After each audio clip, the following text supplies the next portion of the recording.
नमस्कार मंडळी, आज आम्ही निघालो आहोत। आमच्या गावाच्या जवळच चिखलठाण म्हणून एक देवस्थान आहे नाथ बाबांचं।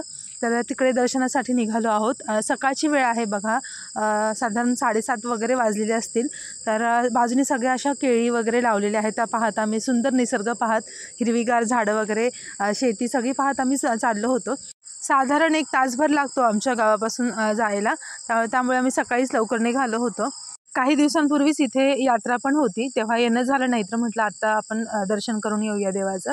तर सुंदर झाडं वगैरे बघा, किती रस्त्यावरती छान वाटतं। ड्रायव्हिंग करायला पण म्हणजे असं भारी वाटतं एकदम। ट्रॅफिक नाही, जास्त गाड्या नाहीत आणि हिरवीगार झाडं अशी बाजूनी आणि छान असा रस्ता। या साईडला केळीचं जास्त म्हणजे पीक घेतलं जातं। तर हे बघा, हे आहे चिखलठाणचं नाथबाबांचं देवस्थान आणि इथे खूप सारे ना माकड असतात, नेहमीच असतात। अजून एक सांगायचं म्हणजे सैराट मूवीचं जे शूटिंग आहे ना, थोडंफार ते पण इथे झालेलं आहे। तर आता आम्ही एंट्री केली आणि अजिबातच गर्दी नव्हती, त्यामुळे दर्शन अगदी छान झालं देवाचं। आणि मुलांना पण बऱ्याच दिवसांनंतर इथे आणलं होतं। मला तर वाटतंय ओम तर जवळपास 4 वर्षांनंतर इथे आला होता। जेव्हा यात्रा असते तेव्हा सगळीकडे असं गुलाल उधळला जातो, तर तुम्हाला दिसतं इथे सगळीकडे जसं जेजुरीला भंडारा उधळला जातो, तसं इकडे गुलाल उधळला जातो संपूर्ण मंदिरात, आपल्याला दिसेल तेच। मंदिर पूर्ण व्हाईट कलरचं आहे, त्यामुळे ते आकाशात बघा झेंडा वगैरे किती सुंदर वाटतंय, कळस वगैरे बघा। आणि बाजूने पण हे जे बांधकाम आहे ना, इथेच शूटिंग झालेलं आहे बघा। कुठल्या तरी गाण्यात आहे, आता मला एक्झॅक्टली सांगता येणार नाही, सैराट मूवीच्या कुठल्या तरी सॉन्गमध्ये आहे।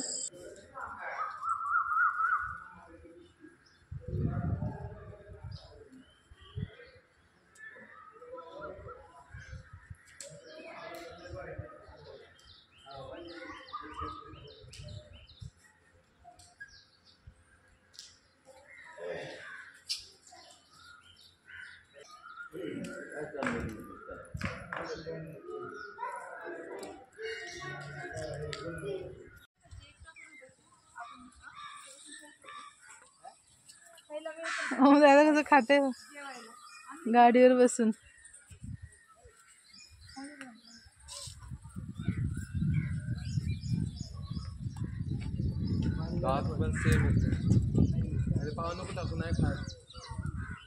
आम्ही जाताना वडापाव घेतले होते खायला, तर ते पिशवी आम्ही ठेवली होती ना गाडीत, तर पटकन येऊन माकडांनी ती पिशवी घेऊन गेले।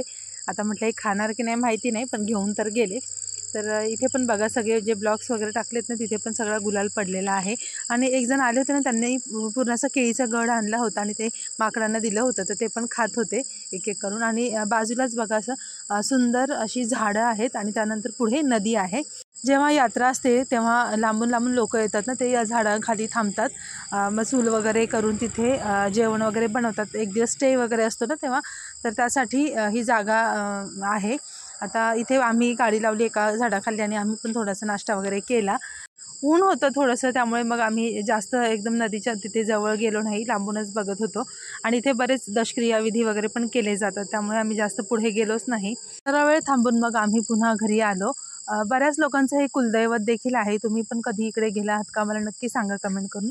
चला पुन्हा भेटूया पुढच्या व्हिडिओमध्ये। Take care, bye bye.